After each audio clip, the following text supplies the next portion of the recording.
We're going to start rolling. We've got a great presentation tonight. Jacob Ahrens Ballwitz going to be joining us with the Green Neighbors program to talk about preventing food waste in the first place.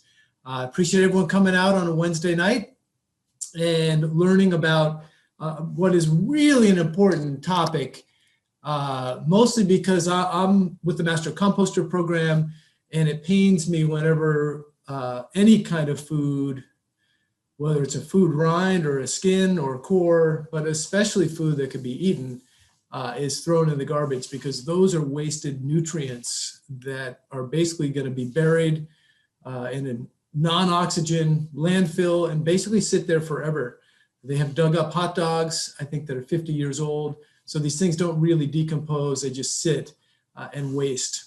And so I love to keep those nutrients cycling. We certainly have hungry people. So we're going to get into a lot of the ins and outs about how we can not waste food that we can eat in the first place. So thanks for being here today, everybody. My name is Jacob, and I work with the Clark County Green Neighbors program. I want to start this presentation off, because this is an MCR workshop, with thinking about these images on your screen now, these images of full compost bins. And I want us to reflect for just a second on how this makes us feel and what these mean. For those of us who are interested in composting, it feels really good to divert waste from the landfill and return those valuable nutrients to the soils, just like Pete was saying. Composting is a really fun process, and it's very important as a waste management strategy as well. It's a lot better than throwing food away. I think we all know that. But composting should actually be our last resort in our relationship with food. So this presentation is going to focus on preventing food waste before it happens, preventing food waste in the first place. But don't worry, you'll still be able to compost because some food waste is always going to be inevitable. So this is the outline for the workshop this evening. We're going to focus first on the problem, and then we're going to move to some strategies to reduce food waste. And then we're going to discuss our food waste reduction kits and a few other resources that we prepared for everybody today. And lastly, we're going to touch on what to do with inevitable food waste. But I think most of us probably already know the answer to that. And as we're approaching this issue, I'd like us to take the perspective of what we're able to control as individuals. And it actually turns out that there's a whole lot that we're able to control when it comes to food waste. Individual consumers are responsible for the single largest percentage of food waste in the US. So the goal of this presentation is to help you understand the issue of food waste and give you some tools to help reduce your own food waste at home. Just bear in mind that most consumer food waste is the result of our habits and misunderstandings. But the good news is that these habits can be changed, and misunderstandings can, of course, be corrected. So as we go through this presentation, let's try to internalize the information with the perspective of how we can change our habits and end up being more informed. So let's start with the understanding that food waste is a solvable problem. Why are we wasting edible food in the first place? It's actually kind of a dumb problem when you think about it. We love food, but more than that, we love the idea of food. We love the idea of abundance of food, and we're fearful of food scarcity. This is one of the major drivers of consumer food waste. So from the graphic on your screen right now, you'll see that almost 20% of our overall waste in Washington is food. And of that, 40% of the wasted food in Washington was actually edible when it was disposed.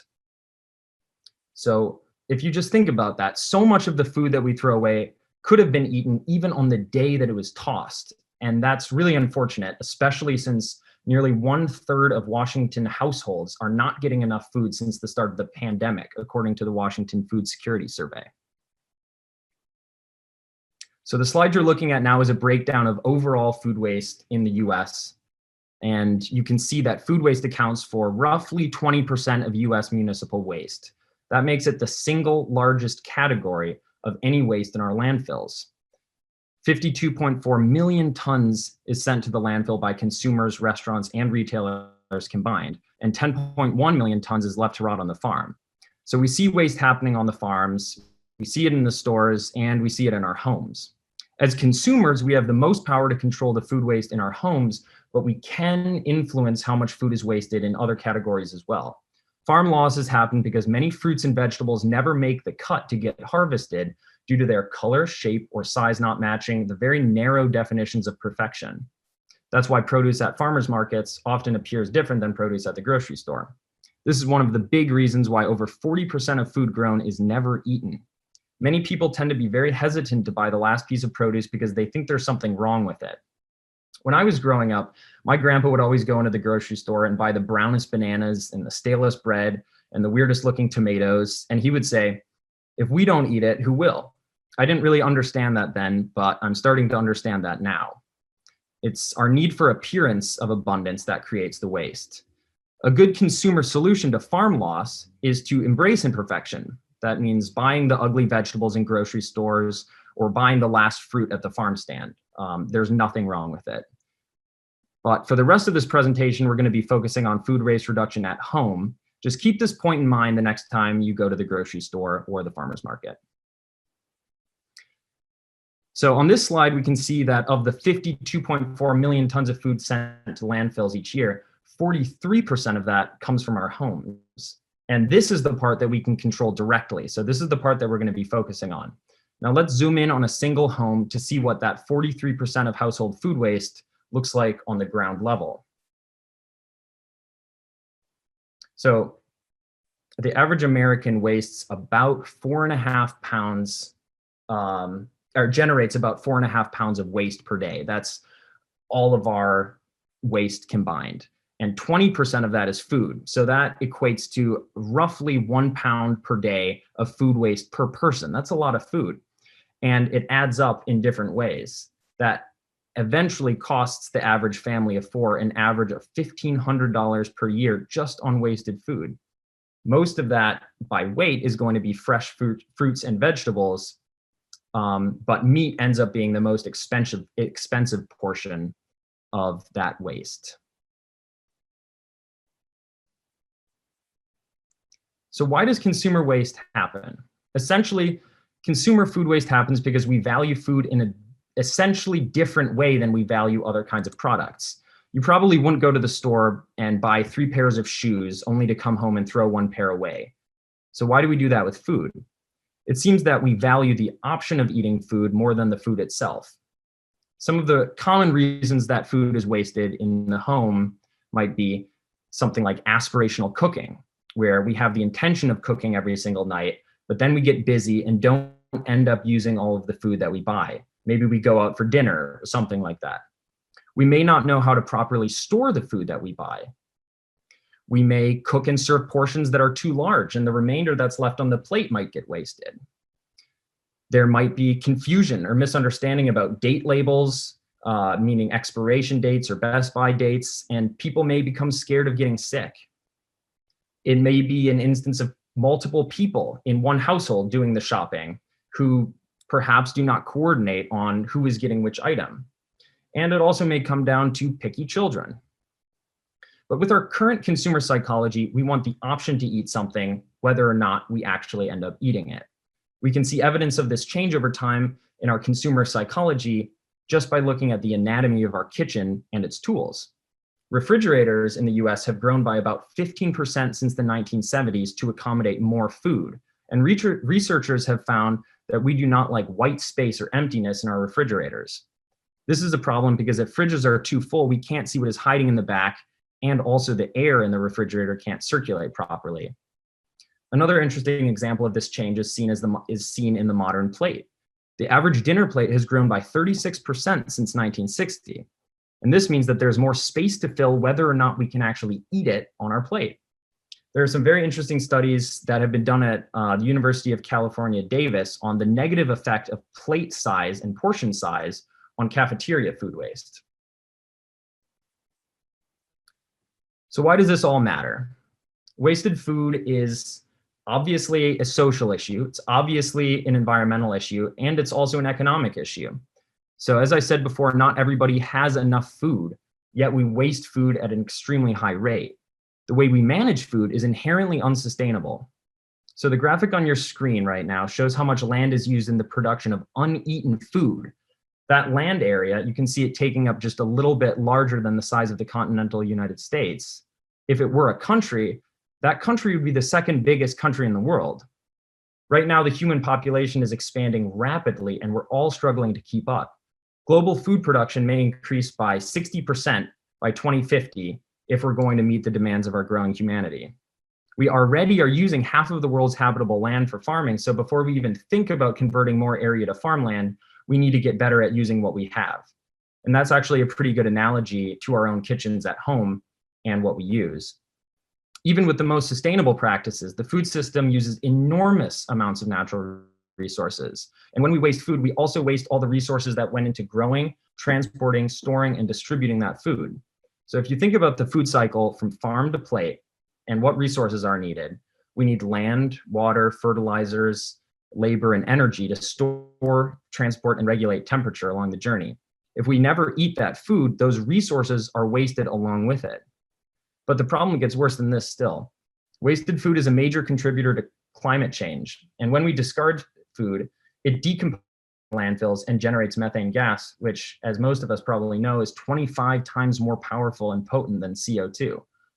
Producing uneaten food squanders a whole host of resources and generates greenhouse gases at every stage of the process. In fact, if the greenhouse gases generated by food waste alone were measured as a country, that would be the third biggest emitter of greenhouse gases in the world.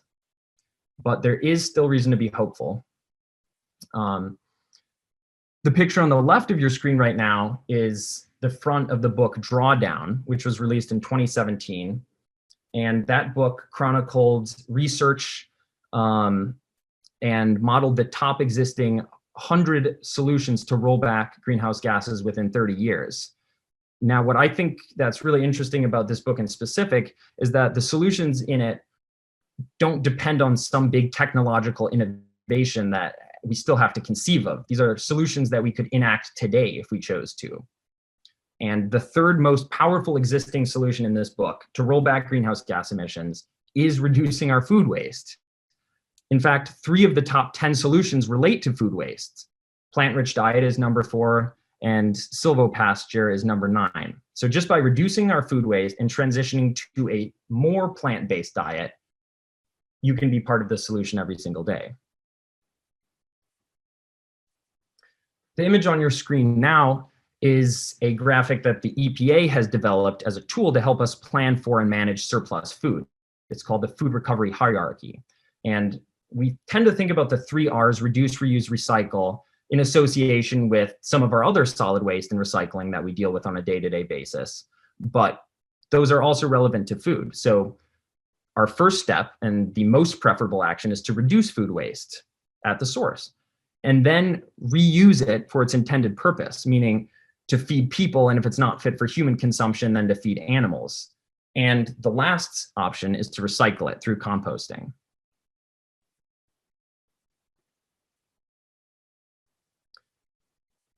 So the image on your screen now in the left is actually a poster from World War II. And the context around that is that food used to take up a larger portion of the average American's take-home pay than it does now. And because of that, it was much more highly valued. If you just look at some of the items on there: buy it with thought, cook it with care, serve just enough. These are the kind of principles that we're going to need to return to if we want to have a sustainable system for our food management. And to revisit these values that we used to place on food during past times, let's focus on 4 strategies. So smart shopping and planning, understanding spoilage, creative cooking, and smart storage. And the food waste kits that we're rolling out have been prepared with the intention of supporting your efforts in each of these categories. So we're going to start with smart shopping and planning. This first strategy is very simple: making a shopping list with meals in mind. So write down what you are trying to make first, and then what you already have, and then finally write down what you need. So the picture on the right is my grocery list at home, and it's the exact same one that's going to be included in the food waste reduction kits that you will be eligible to receive. The way that I like to do that is I have stuffed peppers as an example at the top. And then I have a list of the items that I already have, and then at the bottom, a list of the items that I need. That's just how I find it easier to organize. Feel free to experiment with that and try it in your own way. Here are some other strategies to help you be a smart shopper. So we all know, don't go to the grocery store hungry. Very dangerous for food waste, also very dangerous for your wallet. Buying ingredients that can be used for multiple recipes in a single week is another really, really smart way to reduce food waste and save money. Vegetables like peppers, onions, and mushrooms can be sauteed and then used as a side in a pasta sauce, a soup, or enchiladas, something like that. But by incorporating the same ingredients into dishes with different spices and sauces and flavors, it won't feel like you're eating the same thing all week. So buying staples and things that can play multiple roles in your meals is always a good idea. Similarly, instead of buying both lettuce for salads and spinach for sauteing, you could just buy spinach. Spinach can be used as a salad green, and then it's great to saute with once it starts to wilt.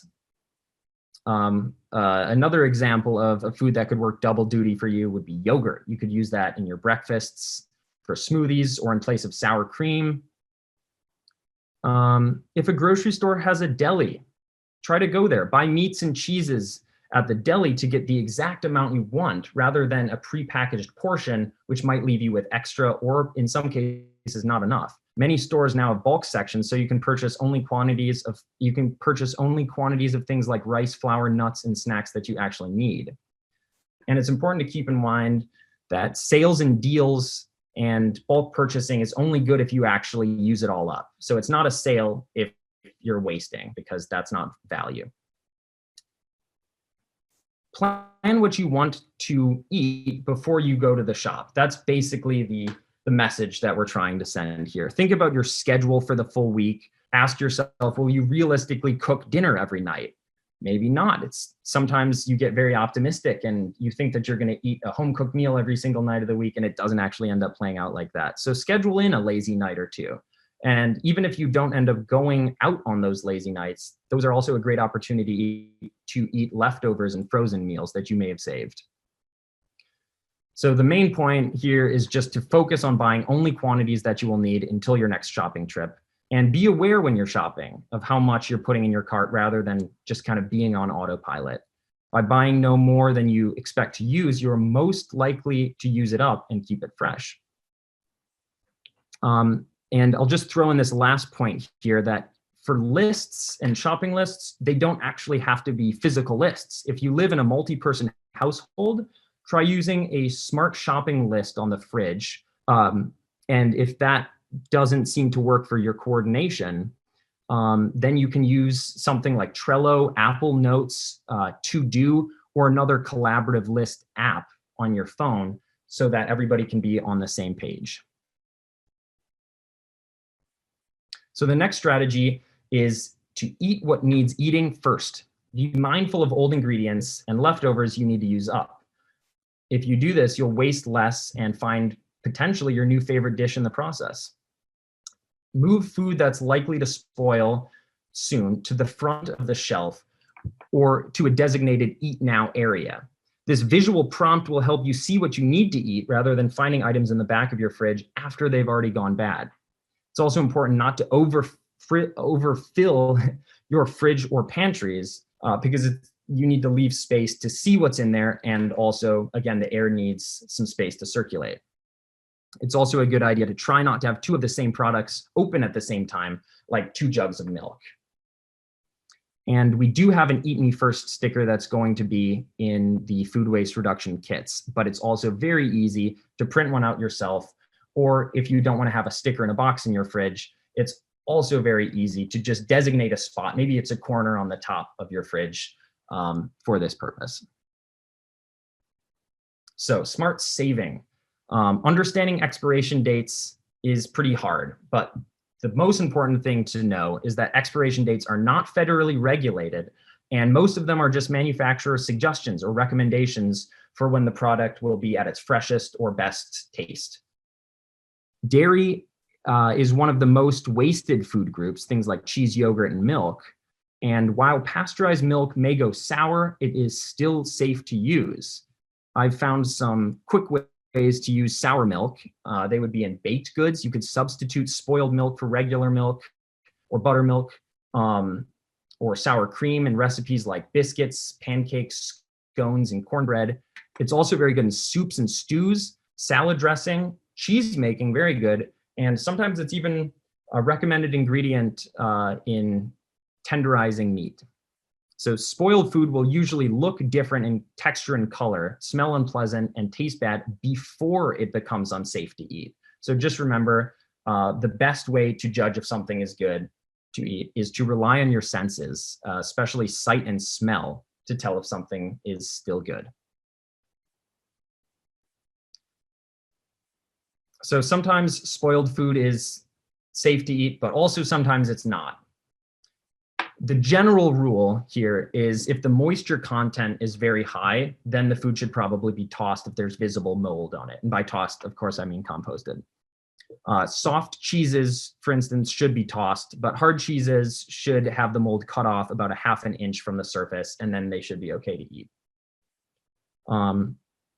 The image in the center of your screen, I was debating whether or not I should put this on here, but that was a very funky pie that I accidentally ate at a friend's house, and I was completely fine after it. So just a little personal testimonial that a little bit of mold most likely won't kill you.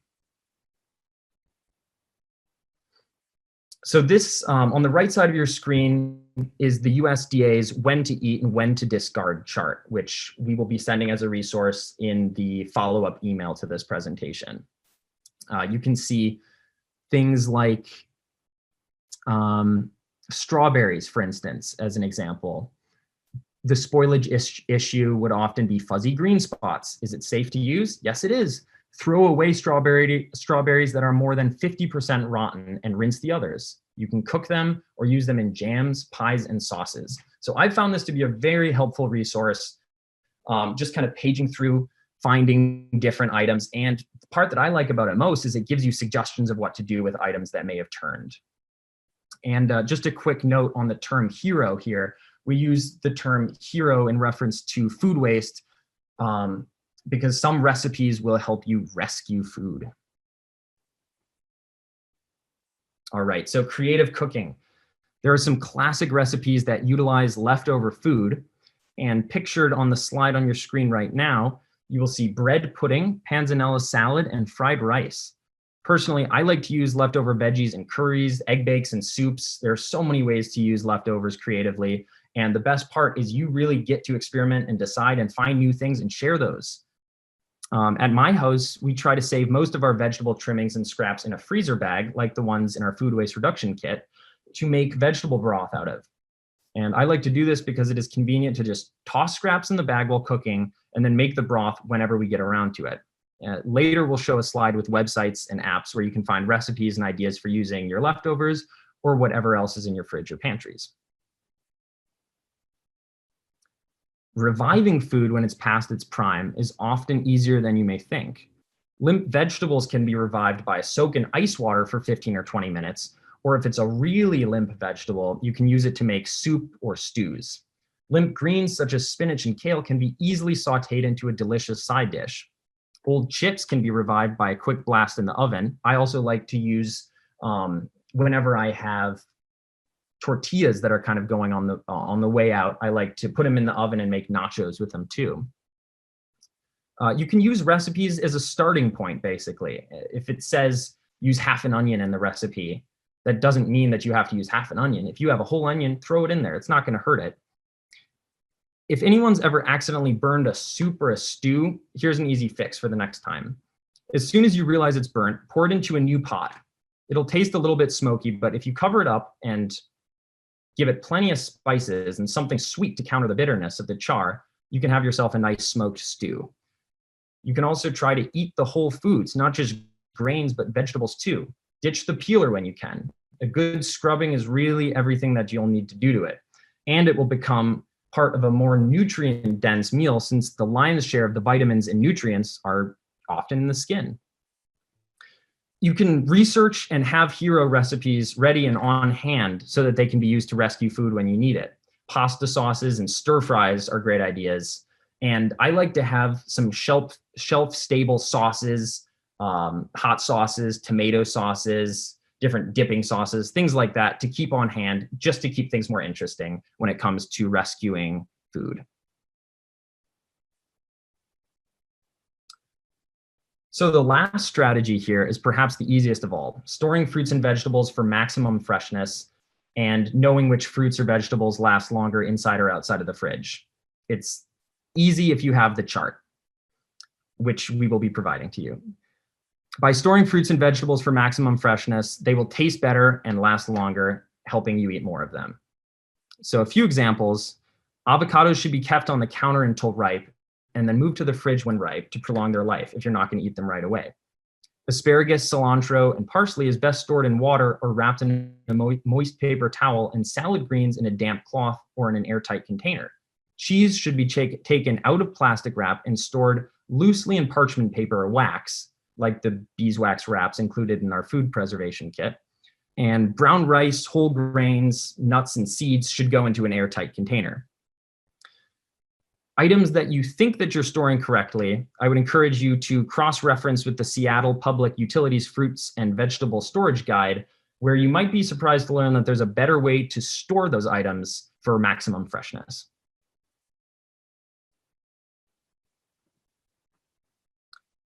So, organizing the fridge. The fridge should be at least 40 degrees or below to help food last longer. It's important to get comfortable with a tastefully empty fridge. Don't overfill it, because the fridge does need air to circulate to be efficient. And again, it's best if we can see what's in our fridge so that we have a better time and easier time using it.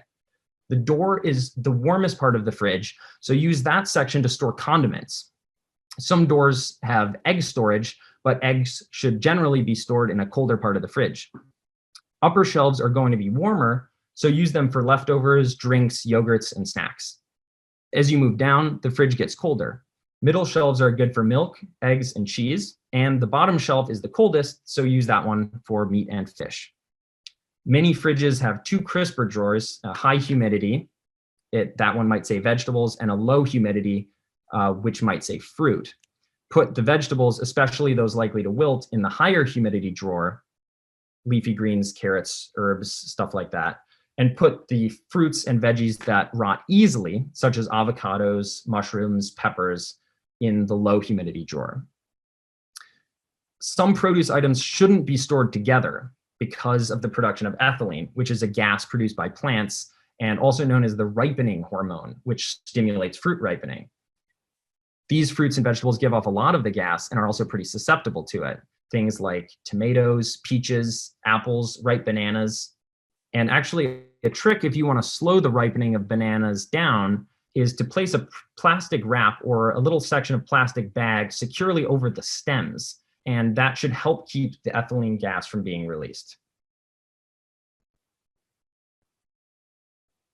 Okay, so using the freezer. Freezing foods can be one of the most effective strategies to help food from going to waste. Whether freezing leftovers for later, storing milk that you didn't drink before heading on vacation, or keeping fruit that is starting to over-ripen for smoothies. Freeze in portions when you can, because you may not want to have to defrost and eat a whole lasagna, so cut it up into portions and freeze each portion separately. It's also important to label the name of the food and the date that you froze it. Allow room for liquids to expand. So that means don't fill a container to the brim with soup because it might pop off. And keep it airtight to prevent freezer burn. Freezer burn is harmless, but it may affect the taste of the food. When you come home from a shopping trip, if you have a little bit too much food, that might be a great time to freeze some of it.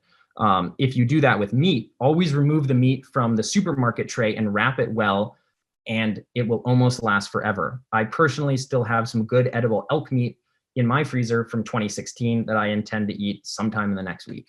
Avoid opening the freezer door unnecessarily to let out heat, or to let out the cold air or let in heat. And the water crystals that you can see forming on frozen foods often are also perfectly normal and harmless. It's also important to schedule a freezer night so that you actually eat what you've stored. Good way to do this is to keep a notepad near the freezer and write down what you put in it, so you won't have to dig around to find out what you've stored. This could be another function of the magnetic list in our food waste reduction kits. Okay, so we're going to talk about some of the ancient techniques that have been used for food preservation. There are a number of traditional ways to preserve food besides freezing it, and among the oldest of those methods are drying, fermentation, canning, and then comes freezing. More modern methods include irradiation and the addition of chemicals. I tend to try to stay away from those when possible. So the WSU Clark County Master Food Preserver Program teaches very interesting classes on making meat jerky, canning, pickling, and much more. The classes have unfortunately been suspended since November 1st of 2020, but programming is expected to return in January of 2022 with a new name and a broader focus on more things than just food preservation and canning. Fortunately, you can still use resources on their website like recipes, recommendations, and guides if you look at the Clark County Master Food Preservers website. There are numerous books, videos, and workshops about fermenting, pickling, and preserving. The internet is a real treasure trove of information on these topics, but I personally have had very good luck going into home brewing shops and asking them for advice on fermenting, especially, but also pickling and canning. Okay, so the food waste reduction tools and resources that we have for you. Let's start off with the food waste reduction kits. To help make it easier for you to reduce food waste, we've assembled a kit with some pretty useful tools. The beeswax fabric wraps that are included can be used instead of plastic cling wrap for cheese, fruits, or vegetables. It's actually better for storing them because it lets a little bit of air in, which isn't a bad thing with cheese, but it also doesn't generate waste. It can be reused time and time again. If the wax wears off, what I've found effective is just sticking them into the microwave. The wax will sort of remelt on there and it'll be good as new. The silicone freezer bags, which are all different sizes, can be used to store leftovers, veggie scraps for soup, or extra fresh produce. They're very easy to squeeze the air out of, and this again helps to prevent freezer burn. The silicone container covers can be placed over leftovers without transferring leftovers to another container, which I've found can save time on cleaning. These lids can also be stretched onto cut produce like a half avocado, apple, or cabbage, and then placed in the fridge. The magnetic grocery lists that we've mentioned can help you plan out your meals before you go to the store. You can use them to keep track of what you have and also keep track of what you need. The Eat Me First sticker can be put on a box or stuck in a designated area of your fridge to make it easier for you to find sensitive food before it spoils. And now we will go to some digital resources that are available to you as well. So lots of the information in this presentation is available on the Green Neighbors Food Too Good to Waste page, which is the first link that you'll see on the screen there. All of the other resources will be included in a follow-up email, which will be going out to you. So don't worry about writing any of these down or trying to remember them. Save the Food is an awesome website that has a guesstimator on it if you're having guests over, or if you just want to plan out multiple portions for yourself to save leftovers. Highly recommend checking that out. The Seattle Public Utilities website below that has the storage guide, which we saw on a previous page. If you want to figure out the best way to store your fruits and vegetables for maximum freshness and making them last the longest, that's where you'd want to go. The next link is the Master Food Preserver resources. And below that, Foodprint, which has very good information on expiration dates and understanding what its safe spoilage is. The final link is Love Food, Hate Waste, which is a great resource for finding recipes, hero recipes for leftovers. It also includes a portion planner, and they have an app. Oh, and there is another app from the USDA called Food Keeper. And if this is just too much to remember in the moment, it's always easy enough to just look up hero recipes on Google, and lots of good stuff will come up. So what can we do with our food scraps? Since some food waste is inevitable, this is a question that we're going to have to tackle at some point. But At an MCR meeting, I think most of you know exactly what to do with your food scraps and inevitable food waste, and that is compost. If you live in Vancouver, you likely have access to composting services from Waste Connections, or you can always compost at home if your space allows. Try to make sure that your food waste is as small as possible by not buying more food than you need. And remember, buy only what you eat and eat what you buy.